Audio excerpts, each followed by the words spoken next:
Hello friends, study with Dilip Soni channel पर एक बार फिर आपका बहुत बहुत स्वागत है। लास्ट वीडियो में हमने आपको फंडामेंटल राइट्स मौलिक अधिकार के विषय में कई महत्वपूर्ण प्रश्नों को हमने आपको उल्लेख किया, जिसमें आपने देखा कि मौलिक अधिकार क्या है। वास्तव में यह एक सामान्य अधिकार नहीं है, बल्कि यह मानव जीवन का या मानव के व्यक्तित्व के विकास का वह मूलभूत अधिकार है, जिसके बिना व्यक्ति अपनी सर्वोच्चता के साथ विकास की अवधारणा को प्राप्त नहीं कर सकता।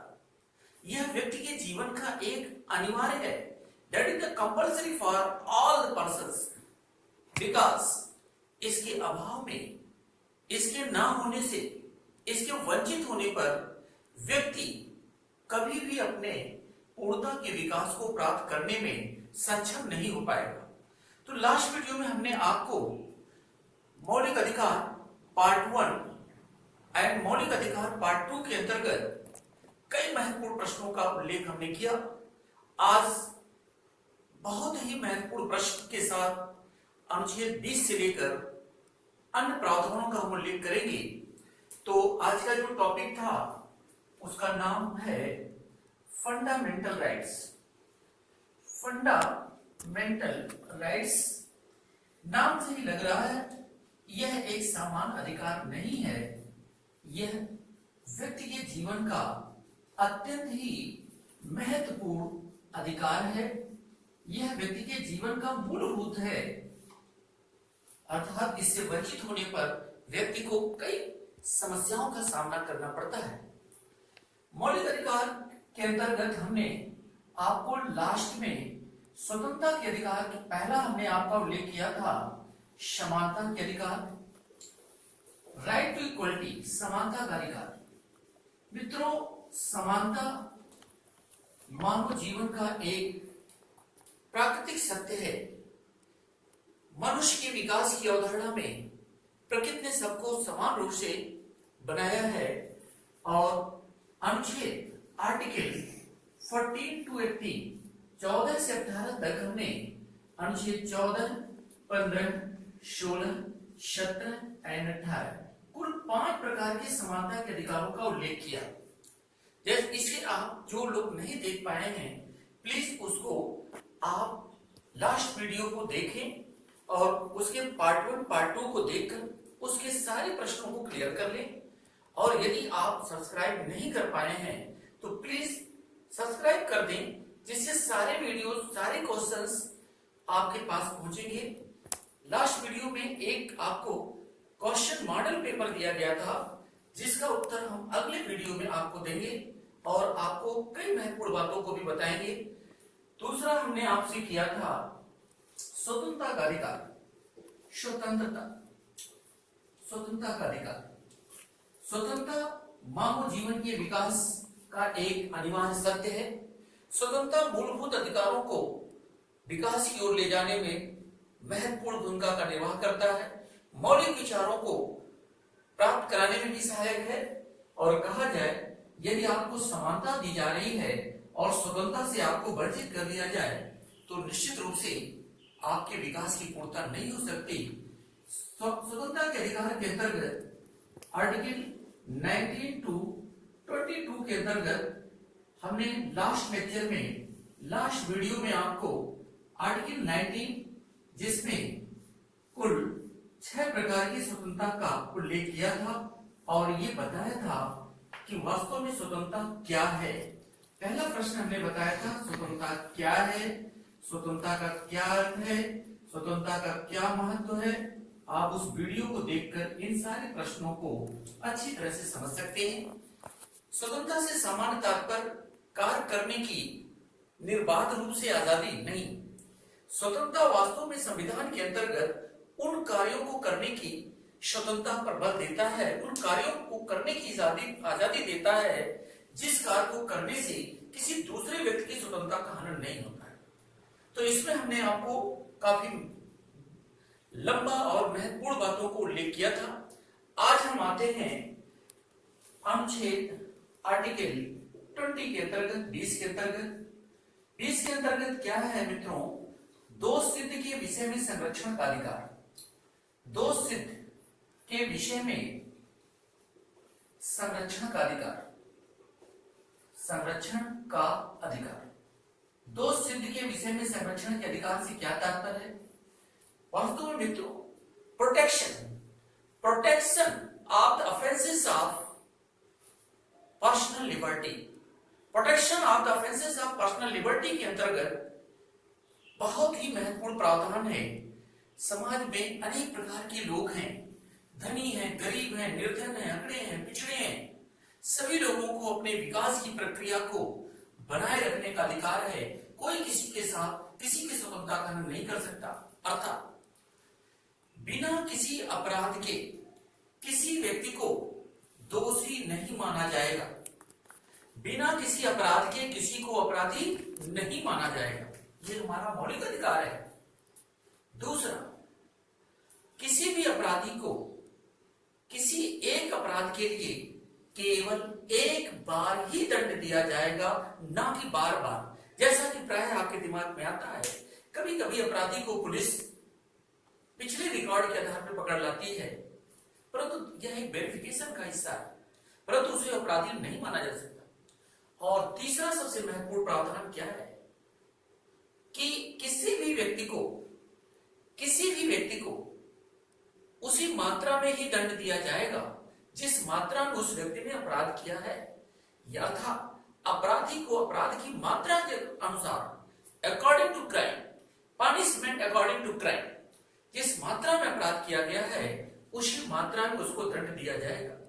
और चौथा, अपराध के समय जो दंड का प्रावधान है वही दंड उस व्यक्ति को दिया जा सकता है। बाद में यदि उसमें दंड के प्रावधान में वृद्धि होती है तो वह दंड उसे नहीं दिया जा सकता, यह दंड उसे नहीं दिया जा सकता। और यह व्यक्तियों के लिए है, अर्थात भारत के नागरिक और विदेशी दोनों के लिए। और मित्रों याद करिए, जैसा मैंने आपसे कहा था कि यदि अनुच्छेद 352 नेशनल इमरजेंसी, राष्ट्रीय आपातकाल की घोषणा कर दी जाती है, तो राष्ट्रीय आपात की घोषणा होते ही आर्टिकल 19 के वर्तमान के सारे प्रावधान स्वतः निलंबित होते हैं, स्वतः ऑटो सस्पेंडेड। लेकिन आर्टिकल 20 कभी भी किसी भी स्थिति में निलंबित नहीं हो सकता। तो ये अनुच्छेद 20 कई प्रकार से हमें संरक्षण देता है। पहला, किसी भी अपराधी को अपराध के समय जो भी दंड का प्रावधान होगा वही दंड होगा, बिना अपराध के कोई दंड नहीं दिया जाएगा, और दंड की मात्रा अपराध के अनुसार होगा, और एक अपराध के लिए केवल एक बार दंड दिया जाएगा। नेक्स्ट आते हैं आर्टिकल 21। आर्टिकल 21 कहा जाता है, जान है तो जहान है, जान है तो जहान है, जीवन है तो सब कुछ है। आज कोरोना महामारी पूरे वर्ल्ड में फैली है। आज सबसे ज्यादा लोग जो उस पर सबसे ज्यादा ध्यान दे रहे हैं वो अपनी जान पर, जान को बचाने के लिए सारा कुछ न्यौछावर कर दे रहे, सेक्रीफाइस कर रहे हैं। तो जीवन और दैहिक स्वतंत्रता का अधिकार। मित्रों, जीवन सबसे अमूल्य चीज है, इसका कोई कीमत नहीं है। जीवन एवं दैहिक स्वतंत्रता, दैहिक शारीरिक स्वतंत्रता का अधिकार,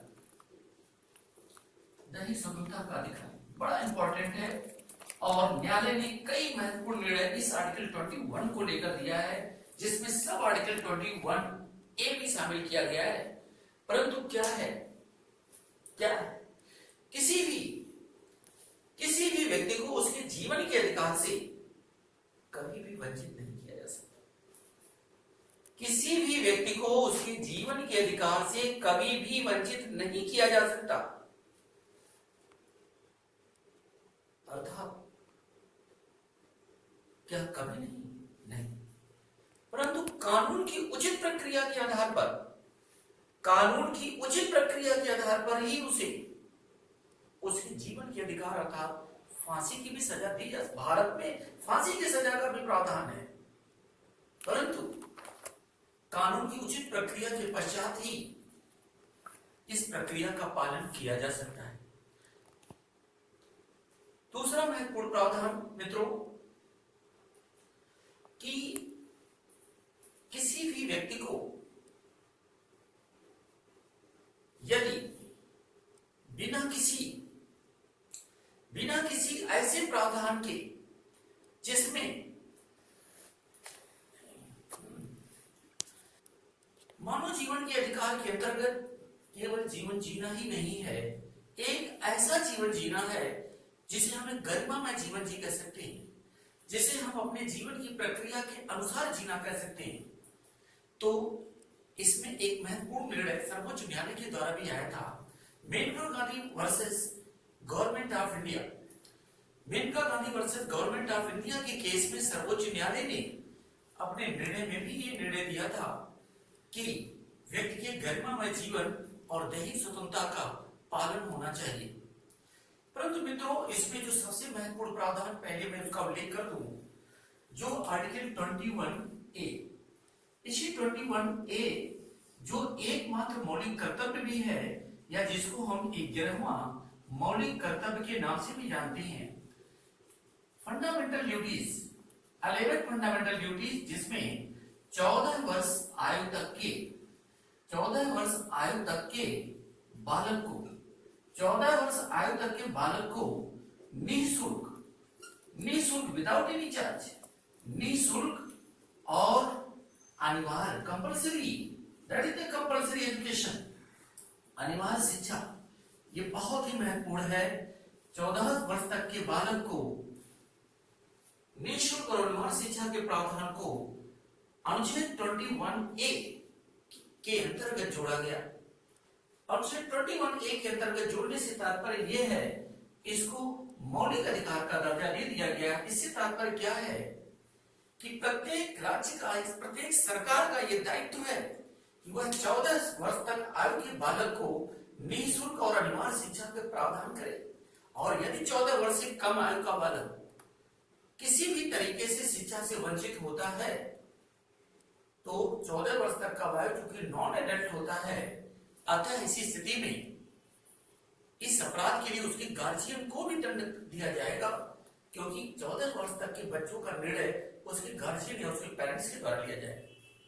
तो ये बड़ा महत्वपूर्ण है, और ये माना जाता है जिस देश की शिक्षा प्रणाली में सुधार होता है, उस देश के लिए सभी विकास के मार्ग प्रशस्त होते हैं।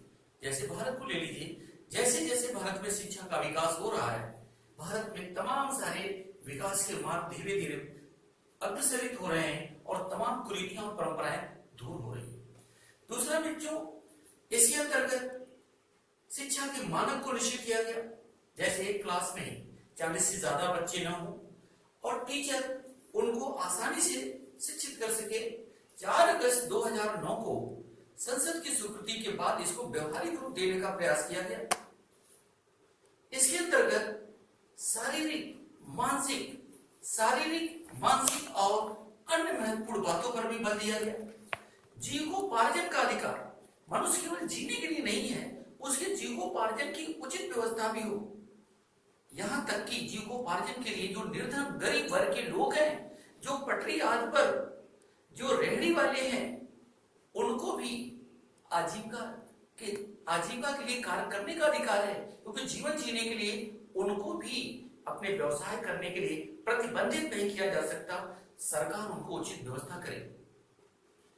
इस प्रकार आप देख सकते हैं कि अवैध रूप से यदि किसी व्यक्ति को कारागार में बंद कर दिया जाए तो इसको भी प्रतिबंधित है। पुलिस अगर किसी व्यक्ति को किसी भी मामले में यदि अरेस्ट करती है, गिरफ्तार करती है, तो गिरफ्तारी की प्रक्रिया में मनमाने तरीके से क्रूरता के साथ, क्रूशियलिटी के साथ उसके साथ व्यवहार नहीं करती। प्राय आप देखते हैं काला पकड़ के ले जाती है, और चोरों, साइकिल चोरों वगैरह को तो आप देखते होंगे गधे पर बैठा के घुमा देती है। क्या पुलिस को इस तरह की क्रूरता अमानवीय या मानवीय जीवन की प्रक्रिया के विरुद्ध है, यह मानवीय जीवन के विकास के विरुद्ध है। और मेनका गांधी के मामले में सर्वोच्च न्यायालय ने स्पष्ट कहा कि विदेश झगड़ा करने का अधिकार व्यक्ति का एक मौलिक अधिकार है। उसमें शासन को बिना किसी प्रक्रिया की बाधा नहीं डालना चाहिए। तो इस प्रकार लोक स्वास्थ्य लोगों के जीवन जीने के अधिकार को सुरक्षा देना शासन और राज्य का कर्तव्य है। इसीलिए राष्ट्रीय रोजगार गारंटी कार्यक्रम लाया गया, जिससे प्रत्येक व्यक्ति, भारत के प्रत्येक नागरिक को मिनिमम 100 डेज का 100 दिनों का रोजगार प्राप्त हो। ये देने की जिम्मेदारी शासन और सरकार की है। तो इस प्रकार मानवीय जीवन की जो प्रक्रिया है, वह मानवीय जीवन की प्रक्रिया को सरलता के साथ विकासोन्मुख लाने का प्रयास अनुच्छेद 21 में है, और ये बड़ा महत्वपूर्ण है, इसको याद कर लीजिए। दूसरा हम आते हैं आर्टिकल 22, स्वतंत्रता का ये भी प्रावधान बहुत ही महत्वपूर्ण है। इसमें है गिरफ्तारी व निरोध से संरक्षण का अधिकार। गिरफ्तारी व निरोध से संरक्षण का अधिकार। गिरफ्तारी व निरोध से संरक्षण का अधिकार क्या है ये? यदि किसी भी मामले में पुलिस किसी भी व्यक्ति को अरेस्ट या गिरफ्तार करती है, ठीक है, व्यक्ति ने अपराध किया, पुलिस ने अरेस्ट कर लिया, परंतु ऐसा नहीं है जैसा कि आप प्राय सुनते हैं, उसको पुलिस थाने पर ले जाकर टॉर्चर करे, फिजिकली टॉर्चर करे, मेंटली टॉर्चर करे, आप इंक्वायरी करिए, वेरिफिकेशन करिए, पुलिस को अधिकार है। लेकिन ऐसा टॉर्चर, ऐसा मेंटल टॉर्चर आप नहीं कर सकते जिससे वह अपनी मानसिक संतुलन खो दे, अपनी शारीरिक स्वस्थता खो दे। यदि ऐसा करता है तो इसके लिए पुलिस को पनिशमेंट किया जाएगा। और दूसरा, कभी कभी तो सुनने में आता है कि वेरिफिकेशन आदि के नाम पर व्यक्ति को 2-2, 3-3, 4-4 दिन टॉर्चर करते हुए पुलिस स्टेशन पर बैठा लिया जाता है। ऐसा नहीं हो सकता, क्योंकि ये इलीगल है, ये मौलिक अधिकार के विरुद्ध है। इसीलिए प्रावधान किया गया है, यदि किसी भी व्यक्ति को किसी भी मामले में अरेस्ट या गिरफ्तार किया गया जाए, निरुद्ध किया जाए, तो निरुद्ध किए गए व्यक्ति को गिरफ्तारी के स्थान से, जिस स्थान से उसे अरेस्ट किया जा रहा है, विदिन 24 आवर्स, गिरफ्तारी के स्थान से 24 घंटे के अंदर, within 24 hours, nearest magistrate of the place, उस गिरफ्तारी के स्थान से 24 घंटे के अंदर जहां पर भी मजिस्ट्रेट है, उसके समक्ष उसे प्रेजेंट करना, उपस्थित करना अनिवार्य है। और बिना मजिस्ट्रेट के परमिशन से उसको कारागार में नहीं डाला जा सकता। परंतु जिस स्थान से उसको अरेस्ट किया गया है, याद करिए मित्रों, इस 24 घंटे में उस स्थान को सरप्लस, उस समय को सरप्लस किया जाता है जहां से उसे गिरफ्तार किया गया है, और उस स्थान से जहां तक मजिस्ट्रेट है। तो गिरफ्तारी के स्थान से मजिस्ट्रेट के बीच में जो समय लगता है, उस समय को उसमें जोड़ दिया जाता है। गिरफ्तारी के स्थान से मजिस्ट्रेट के समक्ष लाने में 1 घंटा, 2 घंटा, 3 घंटा, 4 घंटा, जो भी समय लगता है, उसको ऐड कर दिया जाता है 24 घंटे में। यह मानवीय विकास की स्वतंत्रता का बहुत महत्वपूर्ण है। दूसरा, हो सकता है कि यह गिरफ्तारी पुलिस जानबूझकर की हो, जैसे भी की हो, तो ऐसी स्थिति में उस व्यक्ति को अपने बचाव के लिए, अपनी बातों को रखने के लिए, अपनी पसंद के अनुसार विधि व्यवसायी या वकील को भी रखने का अधिकार है। उसको इस अधिकार से वंचित नहीं किया जाएगा। और दूसरा, गिरफ्तारी के पश्चात निष्पक्षता पूर्वक उसका पालन करने के लिए इस प्रकार की व्यवस्था की जाएगी जिससे उसकी स्वतंत्रता में बाधा ना हो। उसे जो भी आवश्यक चीजें हैं, खान, चाय, नाश्ता आदि देने की जिम्मेदारी शासन या सरकार की होगी, पुलिस की होगी, क्योंकि अब वह पुलिस संरक्षण में है। परंतु एक प्रश्न आता है कि यदि कोई व्यक्ति ऐसे गंभीर मामले में निरुद्ध किया गया है जो निवारक निरोध के अंतर्गत आता है, तो क्या ऐसे गंभीरतम अपराधी को 24 घंटे के अंदर क्या किसी निकटतम मजिस्ट्रेट के समक्ष प्रस्तुत करना जरूरी है, या उसे लंबे समय तक पहले अरेस्ट कर दिया जाए? याद करिए मित्रों, तो निवारक निरोध के अंतर्गत अरेस्ट किए गए अपराधी के लिए यह प्रक्रिया लागू नहीं होगी। जैसे निवारक निरोध अधिनियम 1950 में लाया गया था, और ऐसे में 24 घंटे के अंदर ऐसे व्यक्ति को न्यायालय की समझ, मजिस्ट्रेट की समझ प्रस्तुत करना अनिवार्य नहीं है। दूसरा, आंतरिक सुरक्षा अनुरक्षण अधिनियम लाया गया था, जिसे हम मीसा के नाम से जानते थे। 1984 में एनएसए, अभी आपने देखा कोरोना के समय तमाम सारे ऐसे लोग, या इसके पहले भी कुछ ऐसे डिस्प्यूटेड का बातें आई, जिसको लेकर देश में तमाम सारे लोग जो कानून को अपने हाथ में लेने का प्रयास कर रहे थे, उनके ऊपर एनएसए लगाया गया। तो राष्ट्रीय सुरक्षा कानून भी इसी की प्रक्रिया का एक अंग है। टाडा का नाम आपने सुना होगा, और आपने सुना होगा उत्तर प्रदेश में मायावती जी के शासनकाल में एक कानून, मायावती जी के मुख्यमंत्री काल में रघुराज प्रताप सिंह, जो राजा भैया के नाम से जाने जाते हैं, पोटा लगाया गया था। तो वह पोटा क्या है? एक गंभीरतम अपराध के लिए लगाया जाता है, और वह गंभीरतम अपराध जो राष्ट्रीय सुरक्षा से संबंधित हो, जो ऐसी प्रक्रिया के अंतर्गत हो जिसमें आतंकवाद निरोधक अधिनियम की प्रक्रिया भी शामिल हो, ऐसे व्यक्ति को बगैर 24 घंटे के अंदर न्यायालय में प्रस्तुत करना अनिवार्य नहीं है, अर्थात इनको इसकी सुरक्षा प्राप्त नहीं। तो इस प्रकार से हमने दो बातें देखी। पहला देखा हमने अनुच्छेद 14 से 18, अनुच्छेद 14 से 18, 14 से 18 जो समानता के अधिकार का इंडिकेशन है, और समानता के अधिकार की जो पूर्णता होती है वह स्वतंत्रता से प्राप्त होती है। समानता के बिना स्वतंत्रता का कोई मूल्य नहीं है, और स्वतंत्रता के बिना समानता का कोई अर्थ नहीं है। परंतु समाज में विभिन्न प्रकार के लोग हैं, तमाम दुर्बल वर्ग के लोग हैं, कमजोर वर्ग के लोग हैं। क्या उनको सबल या सक्षम वर्ग के लोगों के द्वारा यदि किसी प्रकार से शोषण किया जाए तो क्या यह स्वीकार होगा? बिल्कुल नहीं। इसलिए हम तीसरे प्रावधान पर आते हैं, और तीसरा प्रावधान हमारे लिए बहुत ही महत्वपूर्ण होगा, उसको हम देखते हैं। तीसरा प्रावधान क्या है उसको देख लेते हैं। तीसरे प्रावधान के अंतर्गत तीसरा जो हमारा है मूल अधिकार, वह है शोषण के विरुद्ध। अंग्रेजों ने हमारा बहुत शोषण किया, लेकिन हम मजबूर थे, उनके विरुद्ध हम चाहकर भी कोई बड़ा एक्शन नहीं ले पाते थे शोषण के। लेकिन हमने स्वतंत्रता के बाद जिस संविधान को लागू किया उसमें स्पष्ट कर दिया कि इस अनुच्छेद के अंतर्गत, अनुच्छेद 23 और 24, 23 एंड 24 के अंतर्गत कि किसी भी रूप में किसी भी व्यक्ति का शोषण नहीं किया जा सकता, और ऐसा करना यह मौलिक अधिकार का उल्लंघन होगा। मानव के दुर्व्यवहार और बलात्कार का पूर्णतः निषेध किया गया है। अनुच्छेद 23, आर्टिकल 23, मानव के दुर्व्यवहार एवं बाय फोर्स लेबर बलात्कार का निषेध किया गया। बलात्कार का क्या किया गया? निषेध किया गया। मित्रों, ये बड़ा इंपॉर्टेंट है। Prohibition of offences of labour beings and forced labour, किसी भी स्थिति में किसी भी व्यक्ति से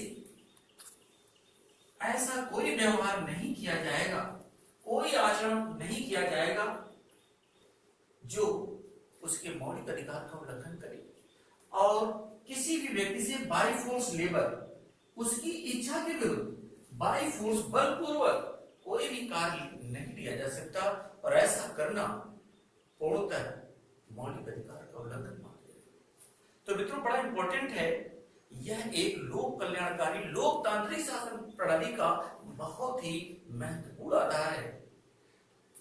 जैसे मैंने कहा, ब्रिटिश शासनकाल में हमारा अनेक प्रकार से शोषण और दुर्व्यवहार भी हुआ, परंतु हमारे पास कोई ऐसा संवैधानिक प्रावधान नहीं था जिससे हम उनका मुकाबला कर सके। परंतु वर्तमान संविधान में किसी भी व्यक्ति के साथ कोई भी ऐसा व्यवहार आचरण नहीं किया जाएगा, या किसी भी व्यक्ति को उसकी इच्छा के विरुद्ध बाय फोर्स, शक्ति के बल पर, डर से, भय से, लोभ से, लालच से कोई कार्य नहीं लिया जा सकता, और यदि ऐसा किया गया तो यह उसके मौलिक अधिकार को उल्लंघन। दूसरा मित्रों, अभी मैंने कहा अनुच्छेद 24, अनुच्छेद 24 बाल श्रम का निषेध। आप कह सकते हैं इसको बाल श्रम का निषेध, बड़ा इंपॉर्टेंट है ये। बालकों के श्रम का निषेध। 14 वर्ष तक के बच्चों को क्या कहेंगे? बालक कहेंगे। 14 साल तक के बच्चों को, अभी मैंने बताया आपको आर्टिकल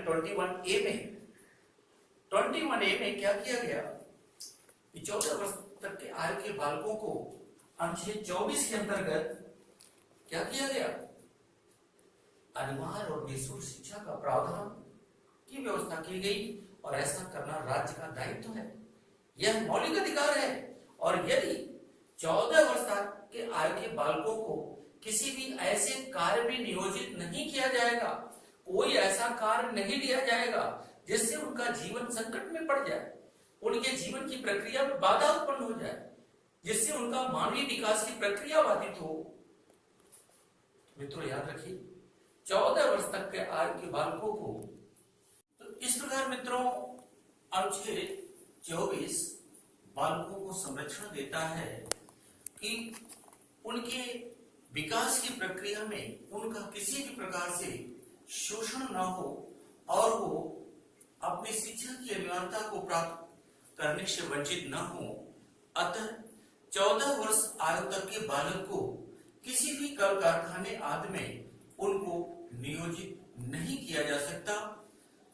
बालक का मन बहुत ही सुकुमार होता है, वे छोटी छोटी चीजों के लिए बड़ी गलती कर बैठते हैं। अतः बालकों को विकास की प्रक्रिया में कहीं से भी बाधा न हो, अतः उन्हें किसी भी जोखिम भरे कार्य में नियोजित करना दंडनीय अपराध होगा। इस प्रकार से मित्रों हमने देखा कि समानता का अधिकार, स्वतंत्रता का अधिकार, समानता और स्वतंत्रता के अधिकार शोषण के अधिकारों के साथ मिलकर एक ऐसे राज्य की स्थापना पर बल दे रहे हैं जो एक कल्याणकारी राज्य की अवधारणा, जो एक लोकतांत्रिक राज्य की अवधारणा को साकार रूप प्रदान करती है। अब हम आते हैं मित्रों एक ऐसे अनुच्छेद पर जिसे हम अनुच्छेद 25 से लेकर 28 तक, अनुच्छेद 20 to 25 धार्मिक स्वतंत्रता के अधिकार के अंतर्गत शामिल करते हैं। धार्मिक स्वतंत्रता से क्या तात्पर्य है? धार्मिक स्वतंत्रता का अधिकार बड़ा इंपॉर्टेंट है, बड़ा चर्चित है, बड़ा पॉपुलर है, और कई बार इसमें कई समस्याएं देश के समक्ष भी आती रहती है। भारत एक ऐसा देश है जहां पर विभिन्न धर्मों के लोग निवास करते हैं, विभिन्न विचारधाराओं के लोग निवास करते हैं। हर धर्म की अपनी अपनी पूजा पाठ है, आचरण और व्यवहार है। तो इसलिए भारत में सभी धर्म के लोगों को समान रूप से फलने फूलने और विकास की मुख्य धारा में काम करने का अधिकार है। आपने देखा प्रस्तावना के अंतर्गत हमने इस बात पर बल दिया कि पंथ निरपेक्षता के द्वारा सभी पंथों को अपने विचारों को रखने का और उसको मैनेज करने का भी अधिकार है। परंतु मित्रों यहाँ पर अनुच्छेद 25 का हम पहले उल्लेख करेंगे, आर्टिकल 25, जिसमें अंतःकरण की स्वतंत्रता का अधिकार है। अंतःकरण की स्वतंत्रता का अधिकार, स्वतंत्रता का अधिकार क्या है मित्रों? अंतःकरण की स्वतंत्रता का अधिकार, इसको हम लोग देखें। अंतःकरण से तात्पर्य है, पहले तो हम लोग देख लें कि धर्म क्या है। धर्म कार्य की वह एक प्रक्रिया है जो धारण करने योग्य है, जो स्वीकार करने योग्य है। धर्म किसी को दूर नहीं करता, धर्म जोड़ने का कार्य करता है। दुनिया के जितने भी धर्म हैं, सबकी अगर सकारात्मक बातों को देखा जाए तो सब में लगभग मानवता की बात की जाती है, सहिष्णुता की बात की जाती है, कल्याण की बात की जाती है, विकास की बात की जाती है। परंतु धर्म को लेकर जब व्यक्तिगत स्वार्थ से उसकी व्याख्या होती है तो प्राइवेट डिस्प्यूट पैदा होता है। इसलिए भारत में अंतःकरण की स्वतंत्रता के अंतर्गत प्रत्येक व्यक्ति को अपनी अंतरात्मा के आधार पर, अपने अंतर मन के आधार पर अपने धर्म को आवाज रूप से आचरण करने का, व्यवहार करने का और प्रचार आदि करने का अधिकार है, प्रत्येक व्यक्ति को अधिकार। परंतु ये ध्यान रखना होगा, कोई भी ऐसी धार्मिक क्रिया यदि लोक व्यवस्था को डिस्टर्ब करती है, यदि सदाचार के विरुद्ध काम करती है, या जनता के स्वास्थ्य पर कुप्रभाव डालती है, ऐसी स्वतंत्रता पर हम प्रतिबंध का भी प्रावधान किया गया। अब प्रश्न है कि कुछ धार्मिक क्रियाएं ऐसी हैं जो समानता के आधार पर भी लागू होती, जैसे कृपाण धारण करना। कृपाण सिख धर्म को आप जानते हैं पांच वस्तुएं लेकर चलते हैं, कच्छ, कृपाण, कंघा, केस, कड़ा आदि। तो ये पांचों उनका धारण करना उनके धार्मिक क्रिया का अंग है। लेकिन अब कृपाण धारण करना जो सिख धर्म के मानने का अंग है, ऐसे में यदि उनसे वंचित किया जाए तो उनके सिख धर्म की भावना आहत होती है। और दूसरा एक इंस्ट्रक्शन संविधान में दे दिया गया है कि जो सामान्य निर्देश हिंदू धर्म के प्रति दिया गया है संविधान में, वह सामान्य निर्देश सिख धर्म, जैन धर्म, बौद्ध धर्म के लिए भी निर्देशित है। एक उदाहरण मैं यहां देना चाहता हूं कि संसद में जब पंजाब में खालिस्तान की मांग चरम पर थी, सिमरनजीत सिंह मान, जो वहां के एक कॉन्स्टिट्यूएंसी से मेंबर ऑफ पार्लियामेंट लोकसभा से के लिए चुने गए थे, और वो लोकसभा में जब प्रवेश कर रहे थे तो अपना कृपाण लेकर जा रहे थे, क्योंकि लोकसभा की कार्यवाही में किसी भी सदस्य को किसी भी प्रकार का अस्त्र शस्त्र ले जाना पूर्णतया निषिद्ध है। अब यहाँ पर बड़ा कठिन स्थिति थी, परंतु अंततोगत्वा उनको कृपाण बाहर रखकर ही ले जाना पड़ा। तो ऐसी विशेष स्थिति में विशेष प्रावधान लाया जा सकता है। दूसरा आते हैं धार्मिक कार्यों के प्रबंध की स्वतंत्रता। अनुच्छेद 26 वेरी इंपॉर्टेंट। धार्मिक कार्यों के प्रबंध की स्वतंत्रता के अंतर्गत प्रत्येक धर्म के लोगों को अपने धर्म का प्रचार प्रसार और उसको मैनेज करने का, freedom to manage religious affairs, अपने धर्म के प्रचार प्रसार और विकास तथा उसको मैनेज करने का अधिकार है। यह भारत में रहने वाले प्रत्येक संप्रदाय के लोगों को है, परंतु यह ध्यान रखना होगा कि उनके इस धार्मिक मैनेजमेंट की प्रक्रिया से किसी दूसरे धर्म की आस्था भावना या किसी व्यक्ति की स्वतंत्रता में कोई बाधा न उत्पन्न हो, और यदि ऐसा है तो लोक व्यवस्था या आदि के आधार पर इसको प्रतिबंधित या निषिद्ध भी किया जा सकता है। 27 अनुच्छेद 27 आप जानते हैं धार्मिक कार्यों के प्रक्रिया का संचालन प्राय चंदे आदि से किया जाता है। लोग बढ़ चढ़कर धार्मिक कार्यों में आर्थिक सहयोग भी देते हैं, और इस आर्थिक सहयोग की प्रक्रिया के अंतर्गत तो अनुच्छेद 27 में प्रावधान है कि धार्मिक कार्यों की अभिवृद्धि के लिए कर आदि की प्रक्रिया में छूट प्राप्त है। तो अगर धार्मिक कार्यों के लिए कोई भी धन अगर खर्च किया गया है, धन दिया गया है, तो ऐसे दाता को उनके करों आदि में छूट की प्रावधान दिया जाता है, जिससे लोग, क्योंकि धार्मिक कार्य व्यक्तिगत कार्य नहीं है, वह एक समुदाय विशेष का कार्य है, एक संप्रदाय विशेष के लिए सामान्य वर्ग सभी के हित में कार्य किया जाता है। यह भी एक लोक व्यवस्था का एक आधार है, जिसके सरकार कई प्रकार से छूट भी देती है। और एक महत्वपूर्ण अनुच्छेद जिसे आपको परीक्षा में बिना पढ़े नहीं जाना है, याद कर लीजिए, अनुच्छेद 28 सरकारी शिक्षण संस्थाओं में धार्मिक शिक्षा का प्रतिषेध किया गया है। इसको याद कर लीजिए, 28 धार्मिक शिक्षा का प्रतिबंध, धार्मिक शिक्षा का प्रतिबंध। मित्रों ये चीज याद रखना है, लेकिन ये कहां पर? सरकारी शिक्षा संस्थाओं। कैसी शिक्षा संस्थाएं सरकारी शिक्षा संस्थाओं की? ऐसी शिक्षा संस्थाएं जो शासन या सरकार के धन से संचालित है, या ऐसी शिक्षा संस्थाएं जो सरकार के धन से सहायता प्राप्त है। ऐसी शिक्षा संस्थाओं में कोई भी धार्मिक शिक्षा नहीं दी जा सकती, परंतु अगर कोई धार्मिक शिक्षा देना अनिवार्य है तो वह ऐसी धार्मिक शिक्षा जो सर्वधर्म समभाव की अवधारणा पर आधारित हो, अर्थात जिसे किसी दूसरे धर्म की आस्था विश्वास को कोई ठेस न पहुंचे, किसी को प्रमोट करने का प्रयास ना हो, जैसे बौद्ध धर्म, जैन धर्म, सिख धर्म या इस्लाम धर्म की भी शिक्षा आप दे सकते हैं, परंतु उसमें किसी प्रकार के अति नहीं होना चाहिए। परंतु यह भी प्रावधान है, अगर कोई ऐसी शिक्षा संस्था जो न्यास या ट्रस्ट के द्वारा स्थापित है, ऐसी शिक्षण संस्थाओं में आप धार्मिक शिक्षा दे सकते हैं। लेकिन ऐसी धार्मिक शिक्षा के अंतर्गत देश की एकता, देश की अखंडता, देश की संप्रभुता, लोकहित, लोक स्वार्थ के विरुद्ध आप कोई भी धार्मिक शिक्षा नहीं दे सकते। तो इस प्रकार मित्रों, धार्मिक शिक्षा को निषेध करके यह प्रावधान इस बात पर बल देता है कि भारत एक धर्मनिरपेक्ष राज्य है। भारत में सभी धर्मों को समान रूप से फलने, फूलने और विकास करने का अवसर प्राप्त है। भारत में एक लोक कल्याणकारी लोकतांत्रिक शासन की अवधारणा पर बल दिया गया है और किसी विशेष धर्म को बढ़ावा देने की बात बिल्कुल नहीं की गई। और यही एक स्वस्थ लोकतांत्रिक शासन प्रणाली का सबसे बड़ा आधार है। यद्यपि कुछ धार्मिक क्रियाओं को लेकर प्रायः ऑब्जेक्शन भी आते रहते हैं, परंतु इसको दूर करने का शासन या सरकार के द्वारा प्रायः प्रयास किया जाता है। तो इस प्रकार आज के वीडियो में हमने